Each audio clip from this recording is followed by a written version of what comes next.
Halo, apa kabar?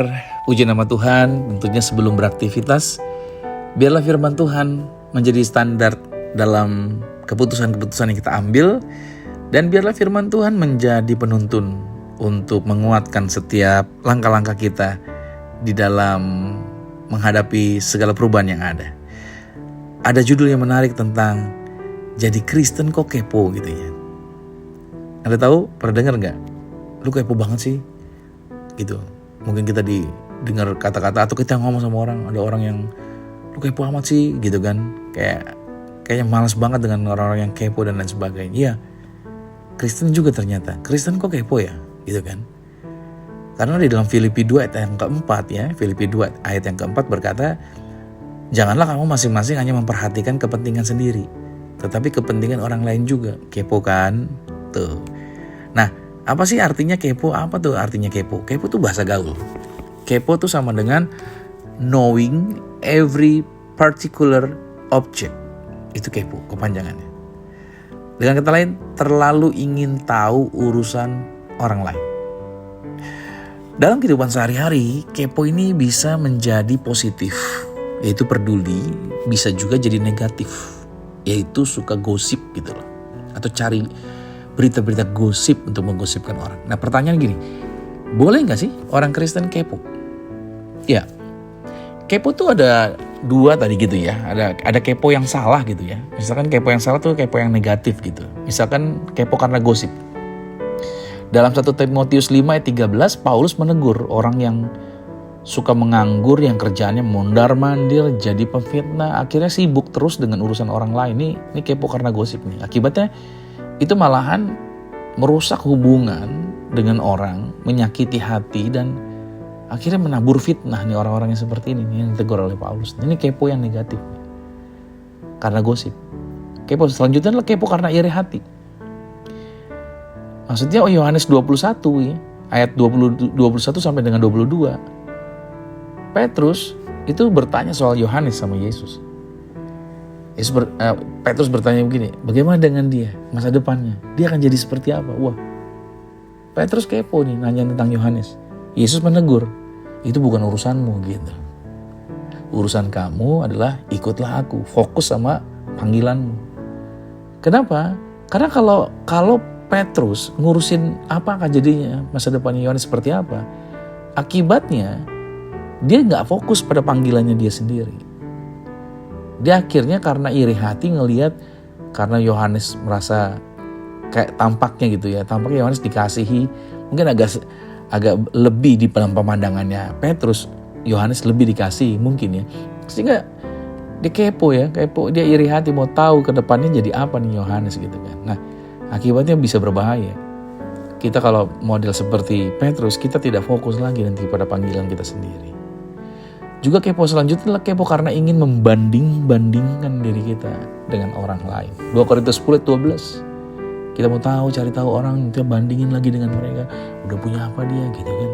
Udah sejauh apa pekerjaannya, pencapaian sejauh apa gitu kan. Akhirnya kita berusaha membanding-bandingkan. 2 Korintus 10:12, mereka yang mengukur dirinya dengan ukuran mereka sendiri dan membandingkan dirinya dengan diri mereka sendiri.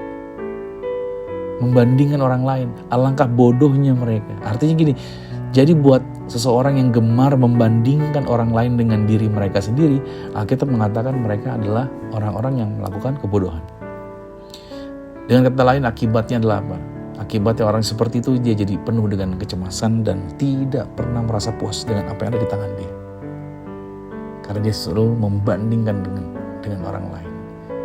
Padahal ada lagu yang berkata, ojo dibanding kayak gitu kan.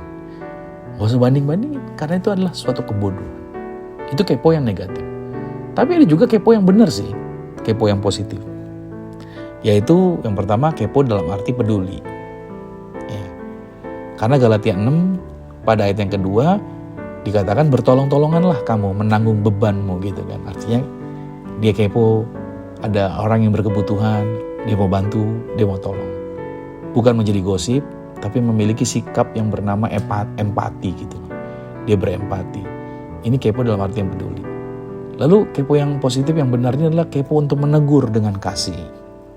Karena dalam Yakobus 5 ayat 19 sampai 20 Dikatakan, saudara-saudaraku, jika ada di antara kamu yang menyimpang dari kebenaran dan ada orang yang membuat dia berbalik, ketahuilah bahwa barang siapa membuat orang berdosa berbalik dari jalan yang sesat, ia akan menyelamatkan jiwa orang itu dari maut dan menutupi banyak dosa. Nah, dengan kata lain, siapa yang membuat orang berdosa tadi kembali ke jalan yang benar, artinya apa? Menegur dengan kasih, menuntun orang, mengingatkan mereka untuk tidak lagi dalam kesalahan, justru menyelamatkan jiwa orang yang tadinya harusnya jatuh ke dalam jurang maut. Nah, kepo yang benar lain lagi, yang selanjutnya adalah kepo dalam doa. Kepo dalam doa. Wah, Filipi 1 ayat 3-4 berkata gini, kata Paulus, aku mengucap syukur kepada Allahku setiap kali aku kepoin kamu, gitu. Maksudnya mengingat kamu, gitu. Dan setiap kali aku berdoa untuk kamu semua. Jadi Paulus cari tahu kebutuhan mereka apa yang perlu didoakan untuk mereka. Nah, itu dia. Paulus cari tahu, dan Paulus berdoa buat mereka. Aku selalu berdoa dengan sukacita, kata Paulus. Jadi Paulus gak hanya berdoa buat kebutuhan diri dia, tapi untuk kebutuhan-kebutuhan orang dia cari tahu. Ini namanya kepo dalam doa nih, ini kepo yang baik. Paulus selalu ingat dan berdoa buat jemaatnya. Jadi dia mencari tahu bukan untuk sebar gosip, tapi cari tahu untuk didoakan. Nah, berarti dalam kehidupan kita, prakteknya dalam kehidupan kita, ini dia. Bedakanlah antara kepo yang usil dengan kepo yang peduli. Jadi sebelum kepoin orang, nih, coba tanya dulu sama diri kita. Apakah yang saya kepoin ini bermanfaat? Lalu tanya lagi, apakah saya akan membangun dalam kepoan ini, perkepoan ini, atau malah saya menjatuhkan orang? Selanjutnya tanyain lagi, apakah saya bisa mendoakan dia? Apa aja masalahnya dia? Apa saja tantangan dia? Nah, karena itu saudara, berarti jadilah orang Kristen yang keponya akan firman Tuhan. Cari tahu kan firman Tuhan. Terus kepoin tuh Alkitab. Kisah Rasul 17 ayat 11, orang-orang Yahudi di kota itu lebih baik hatinya daripada orang-orang Yahudi di Tesalonika, karena mereka menerima firman itu dengan segala kerelaan hati dan setiap hari. Ini dia. Setiap hari mereka menyelidiki, kepoin Alkitab, menyelidiki kitab suci untuk mengetahui apakah semuanya itu benar demikian. Jadi orang Berea ini adalah orang-orang yang rajin dalam menyelidiki kitab suci. Nah, berarti saya closing. Jadi Kristen boleh kepo nggak? Kalau keponya untuk gosip, nggak boleh. Ini jawabannya. Tapi kalau keponya untuk peduli, menolong, dan mendoakan, ya itu panggilan kita. Kita untuk jadi berkat dengan semua orang sekitar kita. So, ini dia pesan terakhirnya adalah lebih baik jadi Kristen yang kepo akan isi hati Tuhan daripada Kristen yang sibuk kepo urusan orang lain dengan maksud yang negatif. So, mari kita periksa hati kita masing-masing. Tujuan kita dipanggil bukan untuk menyusahkan atau membuat orang lain jadi jatuh atau membangun kegaduhan, tapi untuk bawa ketenangan dan jadi saluran berkat bagi setiap orang. Ingat, doamu akan berpengaruh buat orang-orang yang kau doakan. Dan lawatan Tuhan akan terjadi buat orang-orang yang kau doakan. Selamat menjalani aktivitas ini dengan berkat yang luar biasa dan Tuhan Yesus Kristus berkati. Shalom.